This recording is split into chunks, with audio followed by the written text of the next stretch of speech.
Eu te convido a abrir a sua Bíblia no livro de João, capítulo de número 11. Glórias a Jesus. Versículo de número 25 apenas. E o Senhor que venha falar fortemente aos nossos corações. Evangelho de João, capítulo de número 11, versículo de número 25. Você que está com a sua Bíblia aí, veja o seu irmão que está do lado aí, de repente ele está sem a espada, dá uma carona para ele aí, amém? Glória a Deus. Diz assim a palavra de Deus, vamos ler todos juntos, 1, 2, 3 e... Disse-lhe Jesus, eu sou a ressurreição e a vida, quem crê em mim, ainda que esteja morto, viverá. Senhor, estamos diante da Tua presença nessa noite, queremos ser envolvidos com a Tua poderosa palavra. Prepara nossos corações como uma boa terra, para produzir muitos frutos, um a 30, outro a 60 e outro a 100. Tira agora toda distração, todo, Senhor, meu Pai, entretenimento que possa estar havendo, e confusão e batalha espiritual, porque nessa noite nós não sairemos daqui sem receber de Ti uma palavra, porque este irmão, esta irmã que entrou por aqui, precisa da Tua graça para ser abençoado. Assim nós choramos e agradecemos, em nome de Jesus, amém. Você senta glorificando o nome de Jesus. Glória a Deus. Meus amados irmãos, nós estamos diante de um texto que verdadeiramente demonstra a importância de construirmos um relacionamento com o Senhor. A Bíblia vai dizer que uma família, 3 irmãos, chamado Marta, Lázaro e Maria, eram amigos de Jesus. E a Bíblia vai dizer que verdadeiramente Jesus amava a Lázaro, Marta e Maria, porque essa família soube hospedar a Jesus, essa família soube chamar Jesus para junto de si, essa família soube realmente abrir as portas da sua casa para Jesus. A Bíblia vai dizer que em um determinado momento, Jesus estava numa casa, quando de repente entrou pela porta uma mulher. E essa mulher era portadora de um cântaro cheio de nardo puro. E a Bíblia diz que aquele nardo, ele era de muito valor. Diga assim, muito valor. E a Bíblia diz que quando ela trouxe aquele nardo puro, aonde Jesus estava, ela prontamente pega aquele cântaro e ela começa a lançar sobre Jesus.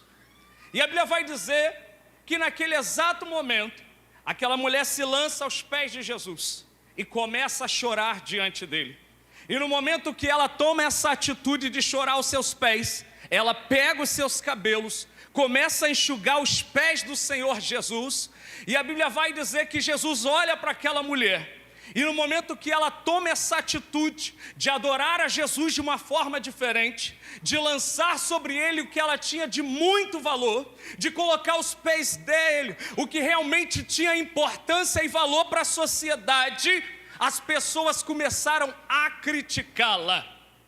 Escute uma coisa nessa noite, o Senhor te trouxe aqui, não foi simplesmente para te abençoar, isso é consequência do propósito para o qual Ele te trouxe aqui nessa noite. Porque a Bíblia diz que no momento em que aquela mulher se colocou à disposição do Senhor Jesus, para poder dar a Ele o que tinha de muito valor, ela já estava gerando o milagre dela da parte de Deus.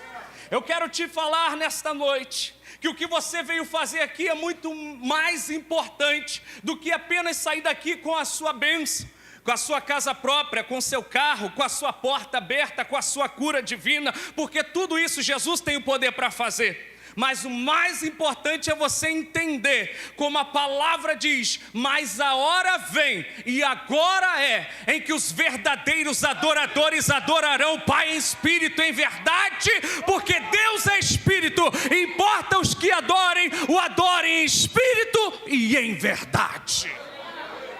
Aquela mulher não chegou diante de Jesus pedindo nada, aquela mulher chegou de uma forma despretensiosa, aquela mulher chegou sem nenhum interesse de reciprocidade, não, ela pegou o que ela tinha de muito valor e derramou ao Senhor Jesus.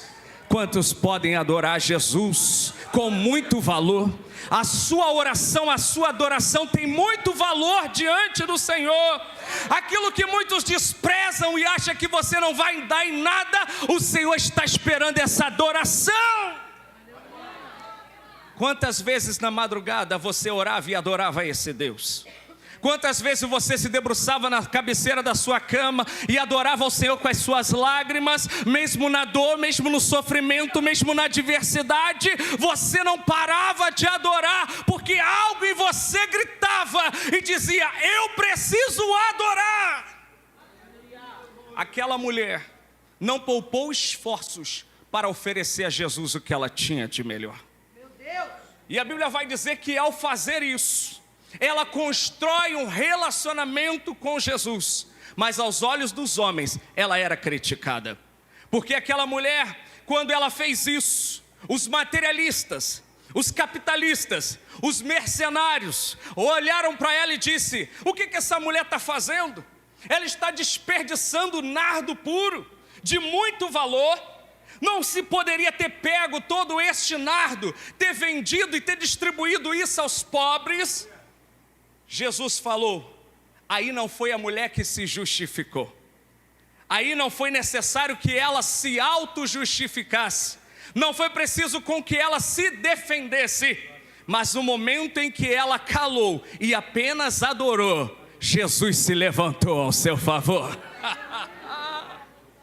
Ah, meus irmãos, e a Bíblia vai dizer que naquele momento, Jesus olha para os críticos de plantão, olha para os caluniadores apóstolos e direciona uma palavra a eles: os pobres sempre tendes convosco, mas esta agora fazendo isso, está preparando o meu corpo para a minha ressurreição.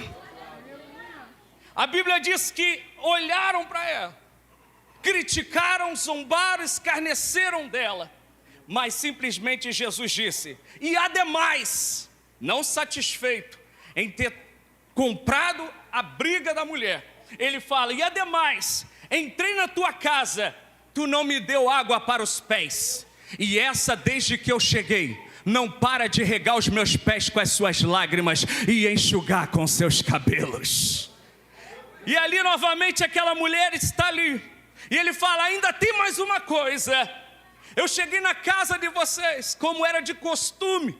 O homem vinha cansado da caminhada, com seus pés embotados de todo tipo de poeira, e ali lavava-se os pés. E a Bíblia diz que Jesus critica eles agora, pelo fato de eles não ter dado água para os pés. E a Bíblia vai dizer que Jesus continua sua explanação dizendo: olha, outra coisa, desde que eu cheguei aqui, vocês não me deram ósculo santo, que é o beijo no rosto, uma tradição judaica, demonstrando que aquele que está chegando, ele é tão honrado e querido, e amado e desejado naquele lugar, que não lhe cessa o beijar, e enaltecer, e exaltar, e adorar, e dizer que ele é maravilhoso, conselheiro, Deus forte, Pai da eternidade, príncipe da paz, e dizer que nós almejamos por ele, queremos ele, e que ele é importante naquele lugar. E as pessoas condenavam aquela mulher, mas Jesus olhou o coração dela, e ele diz: aonde esse evangelho do reino for pregado, em testemunha a todas as gentes, será mencionado o que esta mulher fez. Estamos em pleno ano de 2025, e até hoje Jesus mantém essa palavra de pé, dizendo: olha, a promessa ainda está de pé, a adoração que você gerou lá atrás não caiu no esquecimento não, o ósculo santo que você me deu não caiu no esquecimento não, verdadeiramente os pés que você lavou não passaram desapercebidos, porque o nosso Deus, ele tem memória, tem diante dele um memorial, e ele tem prazer de trazer no tempo certo a justificação para aquilo que você precisa. Deixa os homens bater a boca por causa da sua adoração extravagante. Deixa quem está do seu lado se sentir incomodado nessa noite com seu barulho de glória. Deixa quem quiser não adorar, mas nós viemos aqui exclusivamente para dizer: glórias ao nome do Senhor.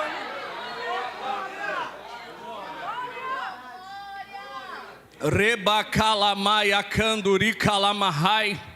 E quando o Senhor ele mostra isso, aquela mulher gera um crédito diante do Senhor. Aquela mulher cria um memorial diante dela. E nós precisamos entender que nada que a gente faz para o Senhor fica sem um galardão. No demais, irmãos meus, sede firmes, constantes, sempre abundantes na obra do Senhor, sabendo que o vosso trabalho não é vão no Senhor. O que você está fazendo nessa noite aqui não é desperdício de tempo, não é cumprimento de agenda, não é tua carteirinha, não é tua credencial, não é o fato de você ter saído da sua casa com a sua melhor roupa, com o seu melhor perfume, com o seu melhor relógio, não. Ele só quer uma coisa de você nessa noite: adoração em espírito e verdade. Que você abra os seus lábios e diga que Ele é o Senhor da sua vida.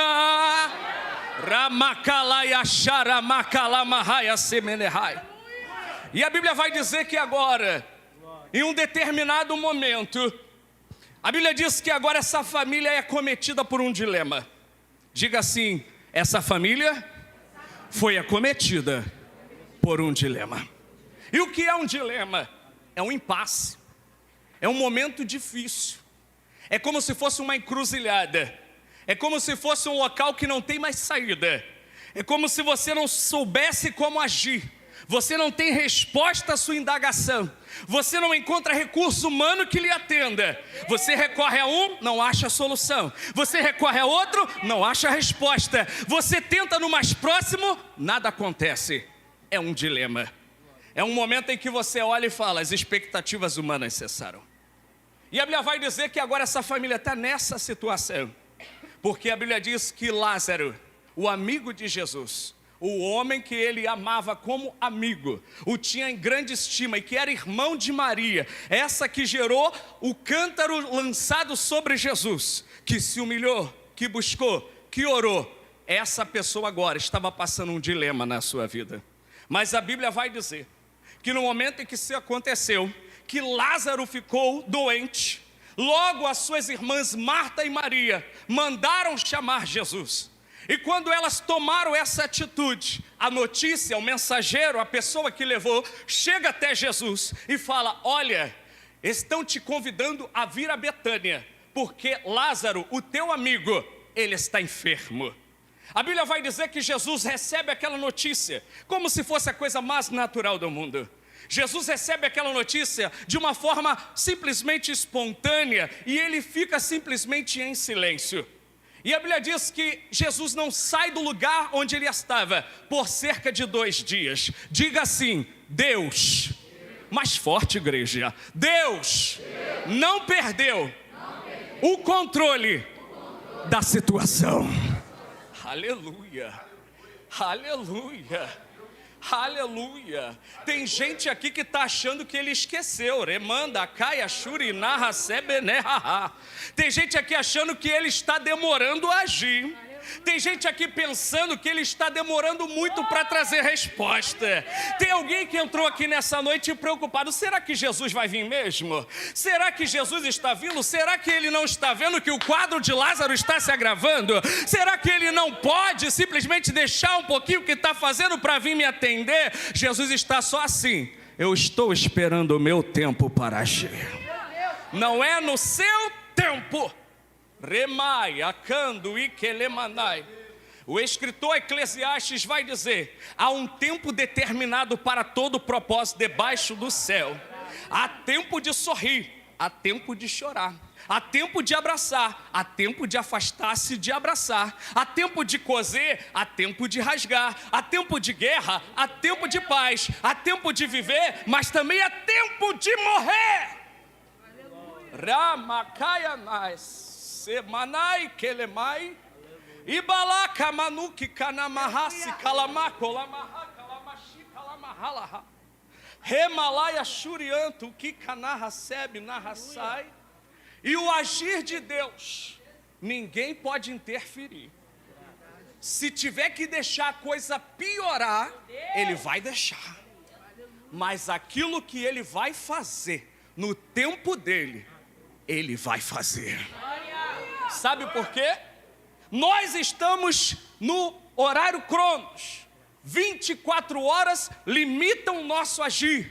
Temos hora para acordar, temos hora para dormir, temos hora para trabalhar, temos hora para adorar. A nossa vida é controlada pelo Cronos, mas o Deus que você e eu servimos, Ele está no tempo chamado Kairos. Esse tempo dele é um tempo absoluto, é um tempo eterno, aonde Ele se levanta e diz: eu sou o Alfa, eu sou o Ômega, aquele que abre e ninguém fecha, aquele que fecha e ninguém abre, e tenho a chave da morte e do inferno, e eis que estou vivo aqui todos os dias, até a consumação dos séculos. Amém.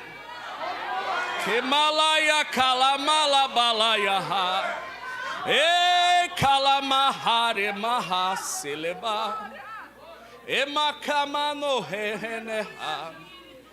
Ele não perdeu o controle da situação.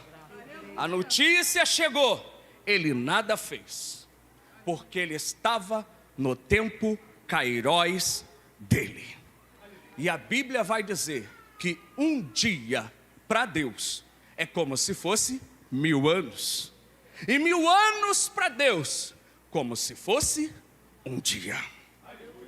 Passou no Cronos 2 dias. No Kairos de Deus já tinha 2000 anos. Para o homem parecia 2000 anos, o tempo que eles estavam aguardando 2 dias. Mas para Deus só tinham passado 2 dias. De eternidade a eternidade, Ele é Senhor. Nada fez. Quando Ele sai em direção a Betânia, os discípulos começam a perguntar: olha, se Lázaro está enfermo, está tudo bem. Mas muito mais do que isso, Jesus fez uma explanação dizendo: nosso amigo Lázaro está dormindo, mas vou despertá-lo do sono. Quando os discípulos ouviram isso, eles achavam que simplesmente Lázaro estava dormindo. E eles falaram entre si: se Lázaro está dormindo, logo está seguro, está tudo bem com ele. Jesus, vendo que eles não entenderam do que Jesus estava falando, Jesus fala abertamente: Lázaro, nosso amigo, está morto, e quisera que eu não estivesse aqui, para que vós me creiais.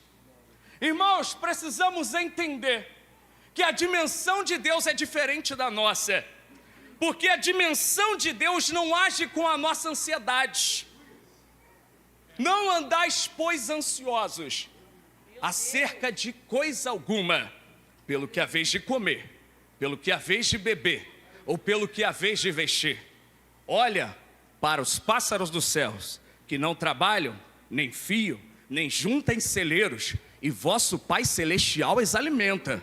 Olha para os lírios do campo, como não trabalham, não fiam, e digo que nem mesmo Salomão em toda a sua glória se vestiu como qualquer eles. Se o Senhor veste assim a erva do campo, que hoje vive e amanhã morre, não vos vestirá muito mais a vós, homens de pouca fé? Ah, Jesus, eu sinto uma graça de Deus aqui nessa noite. Eu sinto que Deus está cuidando do seu povo aqui nessa noite. Eu cuido que o Senhor não quer que você perca a sua sanidade, a sua tranquilidade, a sua paz, por coisa alguma dessa terra. Sabe por quê? Ele não perdeu o controle da situação da tua vida.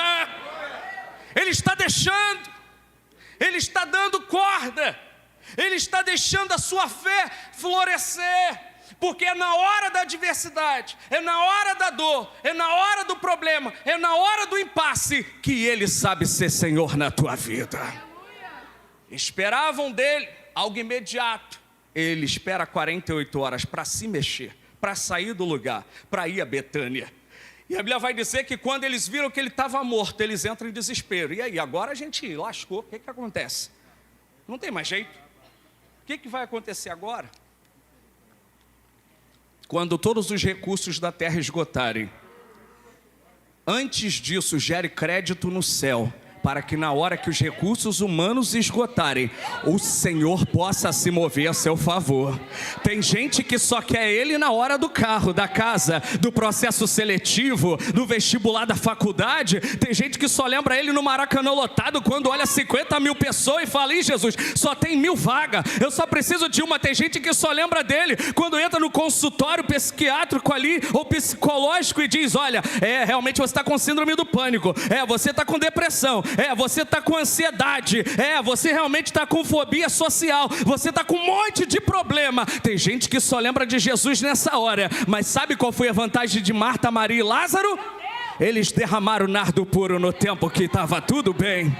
Eles colocaram diante do Senhor o que eles tinham de muito valor, no tempo em que a bênção, a saúde, a alegria, a riqueza, quando tudo estava bem, eles lembraram do Senhor. E o Senhor, na hora em que foi chamado, prontamente saiu para se mover. Não no tempo deles, mas no tempo dele. Ele chega até Betânia. No meio do caminho, o lamento, o choro, o desespero, o desamparo, a desesperança, a falta de fé, tudo isso estava presente lá. E a Bíblia diz que a primeira a vir a Jesus foi Marta. E Marta vem correndo e se lança diante de Jesus e fala: Senhor, se tu estivesse aqui, meu irmão Lázaro não teria morrido. Jesus fala para ela: mulher, se tu creres, tu verás a glória de Deus. Se tu creres, tu verás a glória de Deus. Sabe o que o Senhor estava falando? Eu tenho o controle da situação, mas eu preciso ver algo em você. E esse algo se chama fé. O escritor aos Hebreus, no capítulo de número 11, versículo 1, vai dizer: ora, pois, é o texto áureo, fala comigo por favor. Ora, pois, a fé é o firme fundamento das coisas que se esperam e a prova das coisas que não se veem. No versículo 6, ele vai dizer: porque todo aquele que se aproxima de Deus precisa crer que Ele existe e que é galardoador, abençoador, presenteador daqueles que o temem. A primeira coisa, tem que acreditar que Ele existe. Tem que acreditar que Ele existe e que Ele é Senhor. Tem que acreditar que Ele é Deus sobre o céu, a terra. Ele criou, como Salmos 24 vai dizer: do Senhor é terra, a sua plenitude, o mundo e todos aqueles que nele habitam. Porque Ele a criou, afundou sobre os mares e Ele sustenta todas as coisas com o poder das suas mãos. E Ele faz uma pergunta nessa noite: quem subirá ao monte do Senhor? Ou quem estará no lugar santo?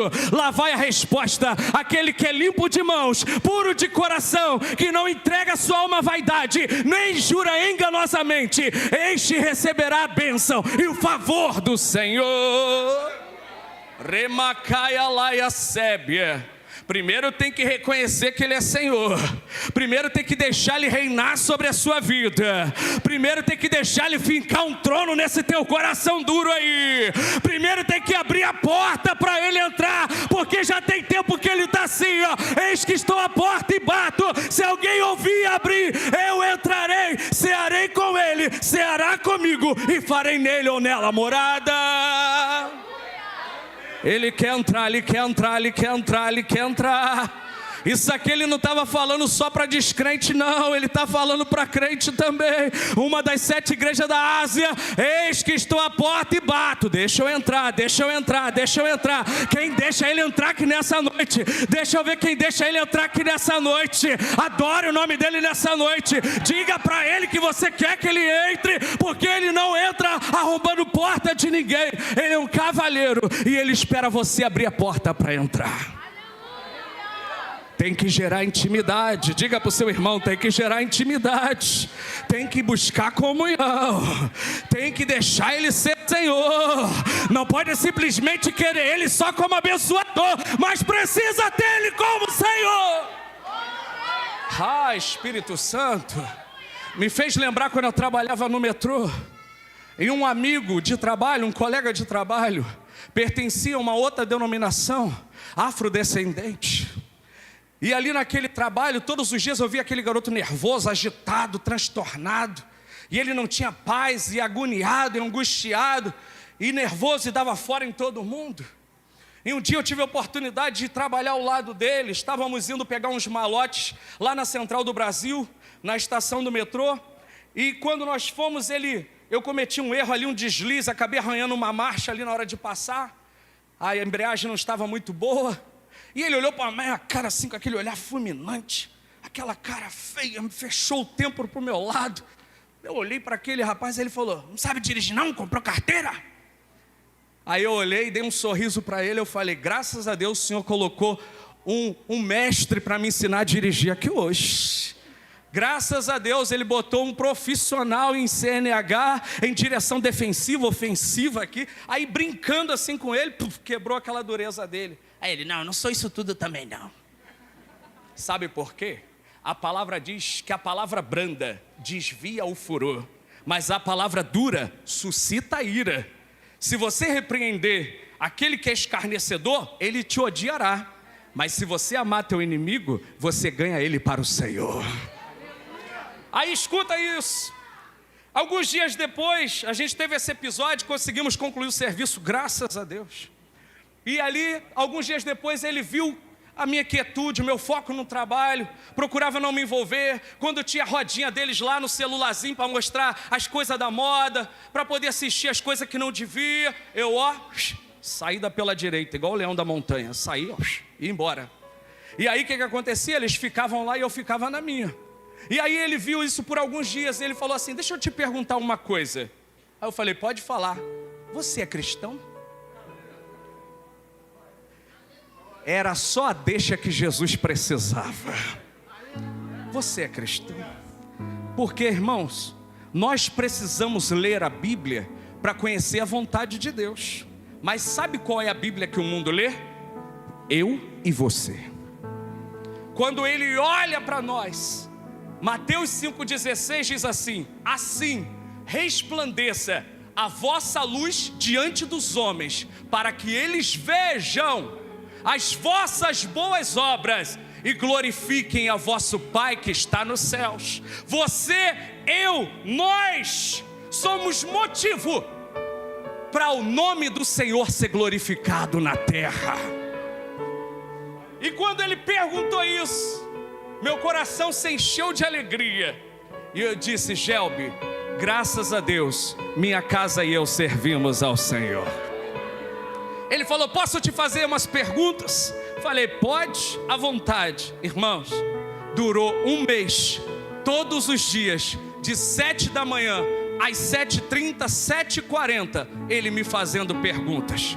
Foram 30 dias de pergunta. Por que isso? Por que aquilo? Por que aquilo outro? Eu amava uma mulher, ela me deixou e agora eu não consigo esquecê-la. Uma vez eu a vi no shopping, tentei jogá-la lá de cima, mas uma cortina branca apareceu na minha frente. Eu não entendi. Na macumba eu já vi várias manifestações, mas eu não sabia que aquela era cortina branquinha que me impediu de matar aquela mulher. Eu procurei ela em tudo que é lugar, não achei. E porque a minha família é da Umbanda, e porque minha família é disso, e porque 30 dias, doses homeopáticas, como um filhinho na fé, dando comidinha de criança, aquela de silicone que não machuca a gengiva, com muita graça, pedindo muita misericórdia. E toma-lhe jejum e oração em casa. E toma a palavra: Jesus, aonde eu não posso, o Senhor pode. Aonde eu não consigo entrar, o Senhor entra. O acordo é esse.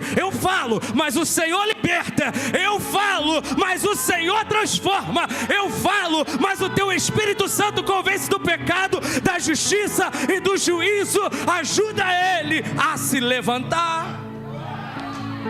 E depois de 30 dias, o Espírito Santo me fez fazer-lhe uma pergunta. E eu falei assim para ele: até onde eu poderia ir com você, sem você tomar uma decisão? Eu fui.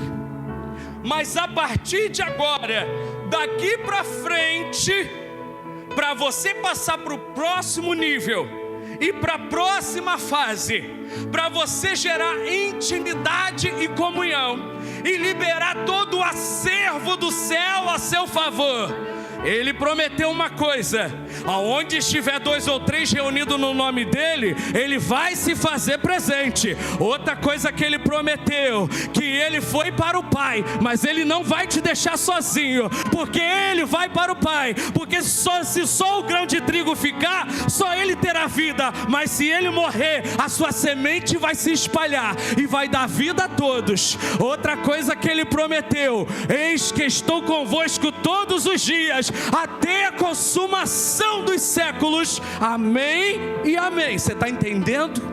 Ele balançou a cabeça e falou: estou entendendo. Aí o Espírito Santo me fez lembrar de uma coisa: diga para ele, porque lá tem muitos nomes. Tem muitos nomes lá aonde ele frequenta. Lá tem Zé Pilintra, lá tem Pombagira, lá tem Cigania, lá tem Tranca-Rua, lá tem Tranca-Tudo, lá tem Giramundo, lá tem Herê, lá tem um monte de coisa que foi apresentada a ele. Agora diga uma coisa para ele: que eu, sendo Deus, não tive por usurpação ser igual a Deus. Antes aniquilei-me a mim mesmo, tomando a posição de servo e achado na forma de servo. Ao Senhor agradou moê-lo, fazê-lo enfermar. Mas diga a ele uma coisa: que pelas pisaduras que eu sofri, eu garanto que eu já estou levando sobre mim todas as enfermidades e maldições, porque o castigo que nos traz a paz estava sobre ele, e pelas suas pisaduras nós fomos sarados. Ei,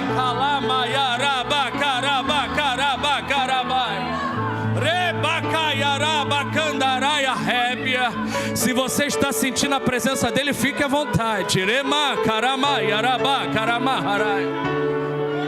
E tem mais uma coisa: não precisa se preocupar com os muitos nomes que você ouviu lá, porque Jesus Cristo recebeu um nome que está acima de todo nome, para que o nome de Jesus todo joelho se dobre no céu, na terra, embaixo da terra, e toda língua confesse que Ele é o Senhor, para a glória de Deus Pai.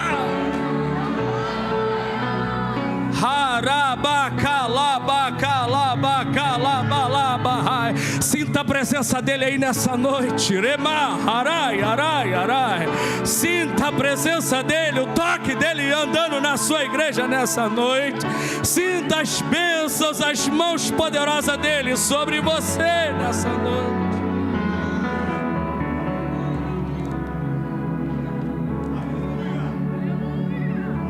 Ele ficou mudo, não me deu resposta, foi trabalhar, isso 8 horas da manhã.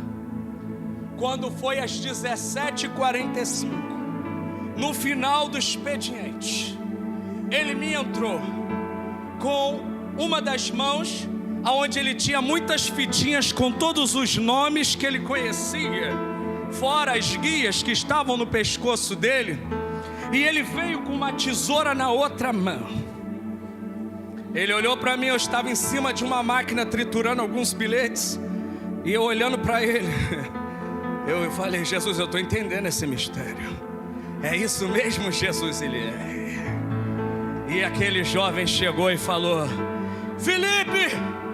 Aí eu: fala, meu amigo Gelbi, a partir de hoje eu estou renunciando a todos os nomes que eu conhecia, e eu quero que você corte tudo que estava me prendendo, porque agora eu quero libertação, transformação.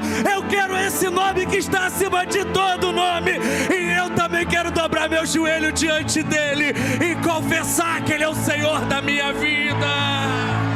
Arabacaya show eremahaya halahas, ele macaramaha shure kalamaha balabasai riba.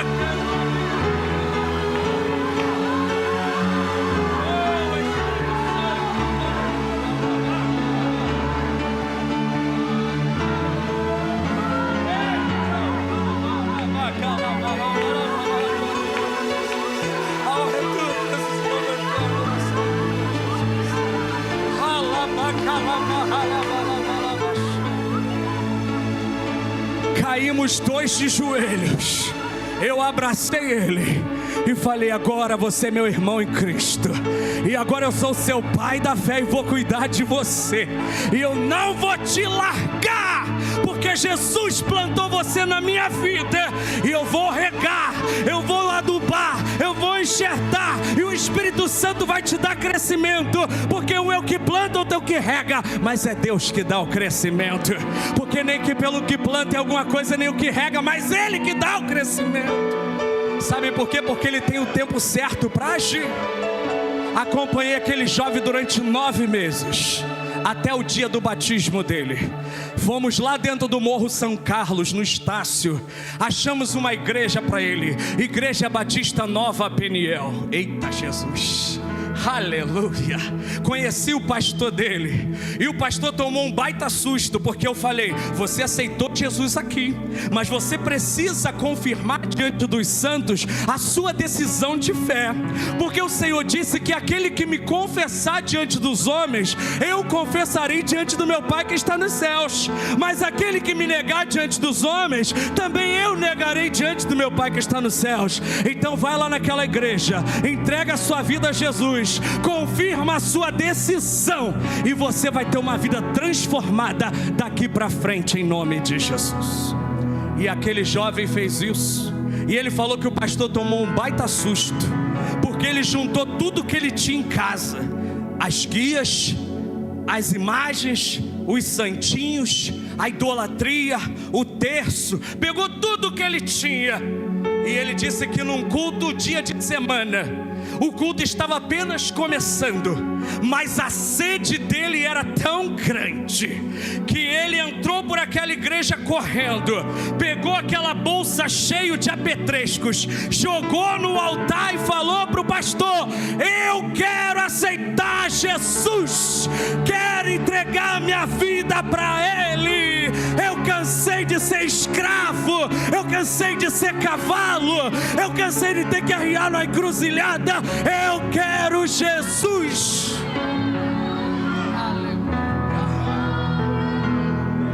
Aleluia.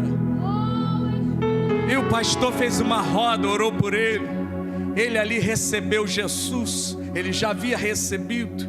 E para a honra e glória do Senhor, no dia do batismo dele, não estava o pai dele, não estava a mãe dele, não estavam os amigos dele, muito pelo contrário, passaram a odiá-lo, porque ele era bicu, ele foi feito de berço lá quando nasceu, ele não conhecia outra fé, ele não sabia nem quem era Jesus direito, só sabia que era Deus dos crentes. E aí é interessante pensar nisso, irmãos, se eles precisam de tanto nome, tem tanto nome lá, e não dá solução para a vida deles, olha o que você tem, valoriza o que você tem, adora quem você serve, porque senão ele vai passar a coroa que ele te deu para outro. Guarda o que tens para que ninguém tome a tua coroa. Aquele que está de pé, cuide para que não caia. E se tu vê teu irmão fraquejar, não critica ele não, não pisa nele não. É melhor que sejam dois do que um, porque se um cair, o outro levantará. Mas o que tiver só, quem o levantará? Eu sinto Jesus aqui nessa noite levantando alguém. Eu sinto Jesus chamando alguém aqui nessa noite. Eu sinto Jesus querendo mais renúncia, querendo que abra mais mão da vida. Ele disse: todo aquele que quiser vir após mim, vem, vem, vem, toma a sua cruz e vem, e vem, e vem, e vem, e segue-me. Todo aquele que tem sede, venha e beba de graça da água da vida. O Espírito e a noiva dizem: vem. E todo aquele que tem sede, venha e beba da água da vida. Nós temos a água. Jesus tinha a água. Jesus chega em Betânia. Se tu creres, tu verás a glória de Deus. Senhor, eu sei que o Senhor pode. Eu sei que o Senhor tem o poder de ressuscitar. Naquele grande dia, eu sei que o Senhor tem o poder de fazer uma obra na vida do meu irmão.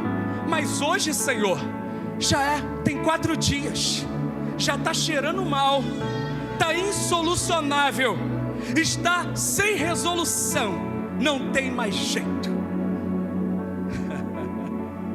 Mulher, não te hei dito que se tu creres, tu verás a glória de Deus? Jesus passou dela. Ele vai andando, continua no caminho dele e só pergunta: onde o puseram? Jesus sente uma empatia, uma compaixão descomedida por aquela família, porque Jesus chora conosco quando nós choramos. Jesus sofre o luto quando nós sofremos. A Bíblia diz que a gente deve se alegrar com os que se alegram, mas devemos chorar com os que choram também. E naquela ocasião, Jesus, vendo o sofrimento daquela mulher, ele chorou. E no que ele chorou, a multidão viu que ele se compadeceu. E viram a natureza humana de Jesus também agindo. Porque Jesus, ele não é qualquer um na história que não. A Bíblia fala que nos convinha tal sumo sacerdote, que como nós em tudo foi tentado, mas sem pecado. E como em tudo foi tentado, pode socorrer aos que são tentados. E ele não deixará vir sobre vós tentação maior do que vocês não possam suportar. Porque com a tentação, ele também dará o escape e o livramento. Jesus estava esperando alguém que fosse do relacionamento dele se apresentar. Marta não funcionou muito bem, já sabemos por quê. Estava ocupada com muitos afazeres, mas Maria havia escolhido a boa parte de ficar aos pés de Jesus. Maria já tinha ungido a cabeça dele com nardo puro, já tinha gerado o que ela precisava, que era a presença dele na vida dela. E agora vem Maria. Quando Maria vem e vem se apresentando diante dele, e ela se lança diante de Jesus, a Bíblia diz que na hora em que Jesus a viu, Jesus se moveu de íntima compaixão e uma necessidade de gerar um milagre na vida daquela mulher envolveu Jesus, pelo que ele corre até o local do sepulcro. E ele diz: tira logo essa pedra daí. Eu não aguento mais ver o meu amigo nessa condição. Eu não aguento mais ver essa que me adorou com tanta sinceridade, sofrendo, chorando, angustiada, desesperançada. E hoje eu vou glorificar o meu nome, porque essa enfermidade não era para a morte, mas para a glória do nome do Senhor. Sabe por quê? Disse-lhe Jesus: eu sou a ressurreição e a vida. Aquele que crê em mim, ainda que esteja morto, viverá. Lázaro, sai para fora. E na mesma hora, o que viram foi um ex-defunto envolta em muitos panos, em pé à porta daquele túmulo. E Jesus disse: desatai-o, ou seja, tira tudo que está amarrando a vida dele e deixai-o ir. Eu te convido a se colocar de pé com a permissão do meu pastor nessa noite, porque o que Jesus fez na vida daquela família foi uma obra completa de libertação e transformação. Foi uma história poderosa de milagre, porque o que estava cometendo aquela família, o luto que estava sobre ela, Jesus interrompeu. O sofrimento daquela família, Jesus cessou. O momento em que aquelas pessoas acharam que nada ia acontecer, foi a hora em que Jesus se revelou como dono do milagre. Mas muito mais dono do milagre, Ele se mostrou ressurreição e a vida para aquele que precisa de vida. Ele se mostrou libertação para aquele que precisa de libertação. Ele se mostrou fôlego de vida para aquele que não tinha mais vida. E aquela família foi transformada e abençoada pelo nome do Senhor. E nessa noite o Senhor te trouxe aqui, me trouxe aqui, nos trouxe aqui para dizer: por causa da tua adoração do passado, por causa do tempo em que você passou aos meus pés, por causa da tua busca, você andou por aí até mesmo passando situações de enfermidade, situações de dor, passou situações de afronta, até mesmo o desespero te tomou, até mesmo a morte te alcançou. E eu quero terminar aqui dizendo o seguinte: existe a morte física, que é a morte do corpo. Todos um dia passaremos por isso. Mas existe também a morte espiritual, que significa que aquela pessoa que está longe de Jesus, que está afastada de Jesus, que está sem a comunhão que essa família criou com o relacionamento com Jesus, essa pessoa está morta espiritualmente. E a pior de todas é a terceira morte, porque se essa pessoa morrer fisicamente, estando morta espiritualmente, aí haverá o dano da segunda morte, que é uma morte eterna, aonde estaremos sempre separados do Senhor. Mas nessa noite o Senhor nos trouxe aqui nessa noite para reafirmar uma promessa que está no livro de 1 Coríntios capítulo 15, verso 51 em diante. Eis que vos digo um mistério: na verdade nem todos dormiremos, mas todos seremos transformados num momento, num abrir e fechar de olhos ante a última trombeta, porque a trombeta soará e os que morreram em Cristo ressuscitarão primeiro. Depois nós, o que ficarmos vivos, seremos transformados a encontrar o Senhor nos ares, e aí estaremos para sempre com o Senhor. Alguém vai dizer: onde está a morte, o teu aguilhão? Onde está o inferno, a tua vitória? Tragada foi a morte na vitória, e nós somos mais do que vencedores em Cristo Jesus nosso Senhor. E eu quero convidar você que nessa noite precisa que Jesus entre na sua vida para fazer uma transformação, para Jesus devolver a sua vida, porque você se sente atado, você se sente amarrado, você se sente morto. Mas hoje Jesus está dando uma voz de comando para essa morte, dizendo: eu sou a ressurreição e a vida. Eu ressuscito os teus sonhos, eu ressuscito os teus projetos. Saia do seu lugar nessa noite. Você que ouviu a voz do Senhor, vem aqui à frente, porque se você tomar essa decisão de confessar ao Senhor Jesus diante dos homens, Ele também vai te confessar diante do seu Pai que está nos céus. Aqui está a primeira vida diante do altar do Senhor. A honra, a glória, o louvor e a adoração é do Senhor Jesus. Aonde está você, a segunda pessoa que nessa noite quer entregar sua vida aos pés de Jesus? Ele já saiu do túmulo dele nessa noite e está e vai receber a ressurreição e a vida nessa noite. Aonde está você que também precisa tomar essa decisão? Você sabe que você está sofrendo pelas escolhas que você fez. Não foi a igreja, não foi Jesus, não foi Deus, não foi o Espírito Santo, não foi a falta de amor de alguém, não. Foi as consequências. A Bíblia diz: do que se queixa o homem, queixe-se cada um do seu próprio pecado. Mas faz o seguinte: arrependa-se dos seus pecados, confessa e deixa, e você vai alcançar a misericórdia. Saia do seu lugar, vem aqui à frente, porque Jesus quer escrever uma nova história para você. Até hoje, com a força do seu braço, você tentou escrever a sua história e não deu certo. Você viu que tentou, mas não deu certo, porque a Bíblia diz: maldito é o homem que confia no homem, que faz do seu braço de carne a sua força e aparta o seu coração do Senhor. Mas ele também disse: vinde a mim todos vós que estáis cansados e oprimidos, e eu vos aliviarei. Tomai sobre si o meu jugo e aprendei de mim, que sou manso e humilde de coração, e encontrareis descanso para a vossa alma. Tem mais alguém que quer tomar essa decisão? Talvez você está afastado dos caminhos do Senhor. Olha, até andei com Jesus por um tempo, moço, mas hoje eu estou longe. Eu sinto que minhas forças acabaram. Eu sinto que não tem mais jeito para a minha vida.